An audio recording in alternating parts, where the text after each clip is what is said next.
Hello, everybody. Are you ready? Let's go.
Well, okay, I think we made it. I didn't park in the parking lot because the hike would have been over 5 miles, 6 miles. So I'm entering something called Hickory Oak Trail, I believe. I'm really not sure. I know the area where it's at, but I'm not really sure what this area is called. So let's investigate and find out. All right, no doggies. Oh, okay. Well, here's the location. We're at Long Ridge Open Space Preserve. We may have mountain lions. I think we've seen this before. What to do if we encounter a mountain lion? Face lion, back away slowly, be large, shout. All right, don't have any children with me. If attacked, fight back. Oh boy.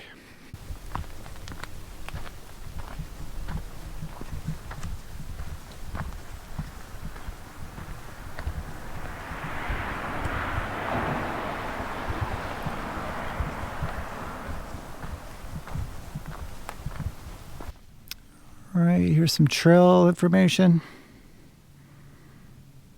Let's just walk.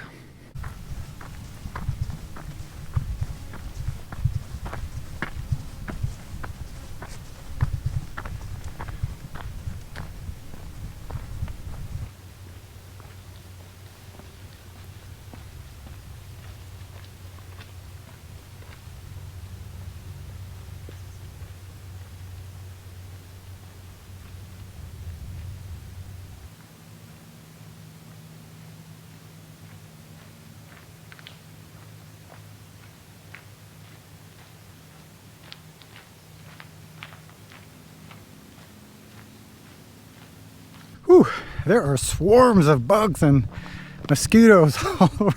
It's time to put on the hat. Oh man.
What's for lunch today?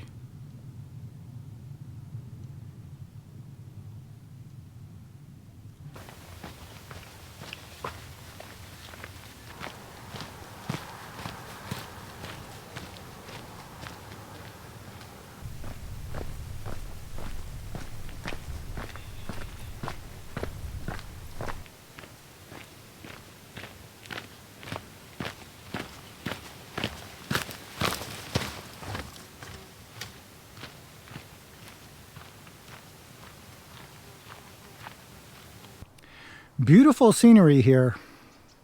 I would definitely come back here again, except no dogs allowed. A couple of announcements for the Patreon community. I've added a couple of features, I guess, to the Patreon community. So in the last year or so, people have been asking me about podcasts.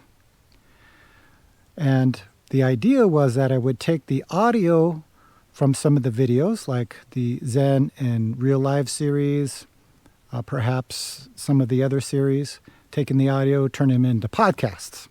So yesterday I added 3 or 4 episodes on the podcast, and it's from the Zen and Real Life series that I'm getting a lot of good feedback about that. People are really enjoying that. So it's now in podcast form. So if you're supporting us on Patreon, you do have access to that. Also requested was footage from behind the scenes. So how I make these videos all the way through to the editing process. So some people are interested in this. So I will be recording footage of that. So stay tuned if you are in the Patreon community. If you're not in the Patreon community, please support us. This project is really important to me. It allows me the time to first create these videos, to do the editing, to create teaching content, and also to connect with people all over the world doing one-on-one sessions. So if you're interested in supporting us on Patreon, there's a link down below, and I would really appreciate it. And just remember, it's supporting the kind of global practitioners, this bigger, larger Sangha. So if you are supporting us, thank you for your support. And I think I'm going to continue the hike. There's a lot of trails that split off and go everywhere here. So hopefully I'll make it back to the car. I just realized, though, I do have video footage so I can see where I've been. But I'm going to go somewhere else and see what's this way. So let's go check it out.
Well, what do you know?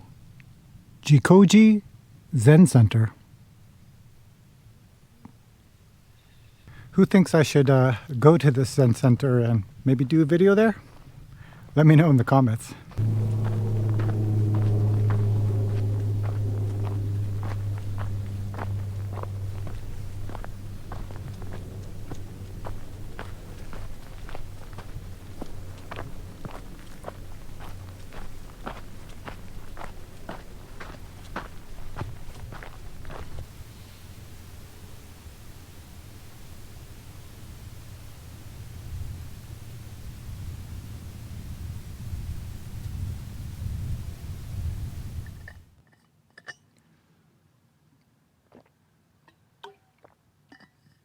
Ooh, very dry out here. You can probably tell from the trails we don't get much water here in the summertime. Someone in the community recently sent me an email, and it was about his experience of finding hair in his food. So he's eating this wonderful meal, and he spotted a hair. So he picked it up and put it to the side and continued eating. But then he said he couldn't get out of his mind. He said it was gross and he couldn't really enjoy the meal. And he thought that was interesting because the food was good in the beginning. And then he realized how many hairs I eaten in the past and not even realized it. And the meal was good.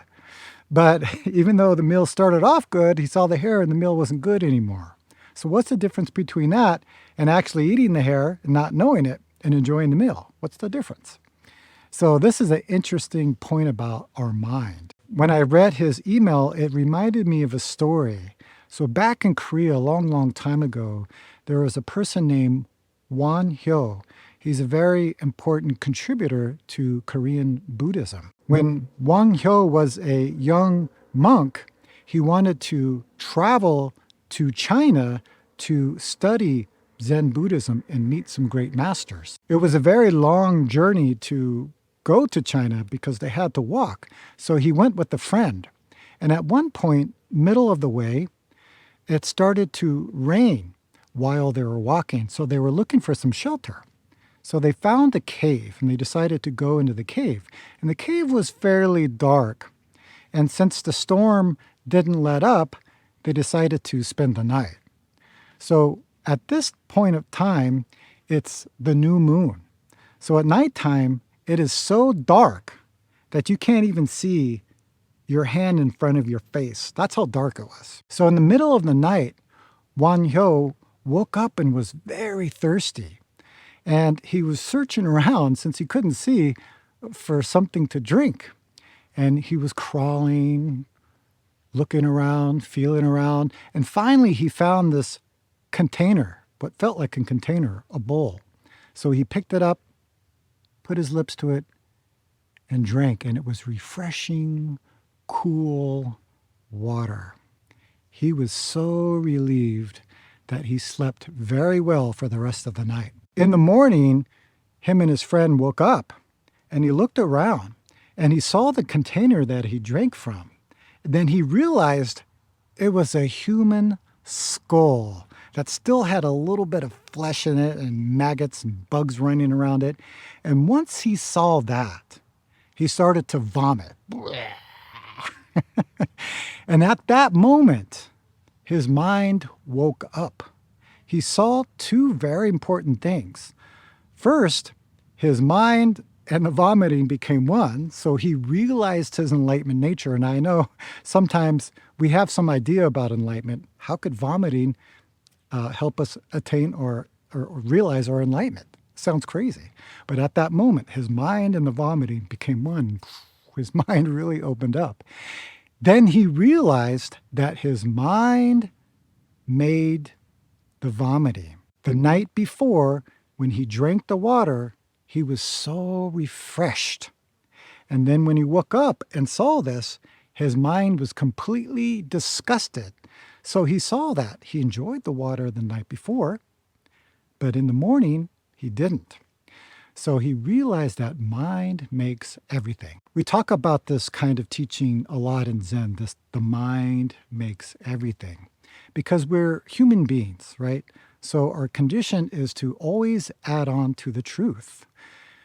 Maybe we see a color of a skin that is different from ours, and we make something of it. We add something to it. Maybe there's somebody who's from a different country, and we automatically make something of that truth. There's a saying in Zen, don't paint legs on a snake.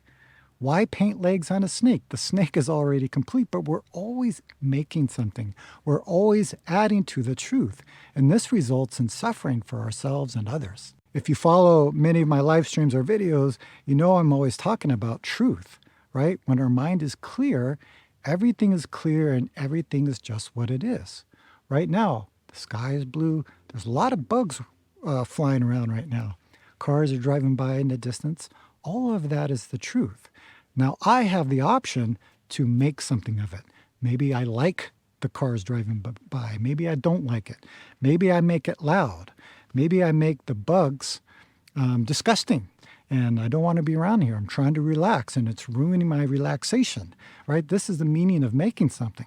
So how do we not make anything and just see the truth of the moment as it is? If you practice Zen or you read a lot about Zen, you'll notice that we use a lot of questions. Sometimes we call it the great questions because all of the questions are only one question. What is this? So this teaching, mind makes everything. Well, if that's true, then what makes mind? If everything comes from mind, then where does mind come from? We ask these questions to return to before thinking. Before thinking, everything just becomes clear. Our eyes wake up, ears wakes up, our nose wakes up. Everything in this moment is the truth. We don't have to add anything to it. The interesting thing about Won Hyo is that he never made it to China. Once he realized his own enlightenment and realized that mind makes everything, he actually went back. And not only did he get back, he went back as a layperson, but he was able to help many people through his writings and his teachings. So that's kind of interesting, right? You don't have to see a Zen master or even set a retreat. Just having the experience of our enlightened nature right now in this moment, it's already here. It's already enough. But the problem is we don't believe it. So we don't believe it, that's okay. That's why we have retreats. That's why we have teachers. That's why we practice together. That's why we have a daily meditation practice to help our mind, question everything in our life. What is this? And help us to wake up, to perceive this moment clearly, see it for what it is, not adding anything to it, but also not taking anything away. Just see the truth, just connect. Then intuition can appear by itself and function clearly. Those are my thoughts for today. Let me know what you think about the Won Hyo story, and have you had any experience similar to his, just like this person who sent me an email.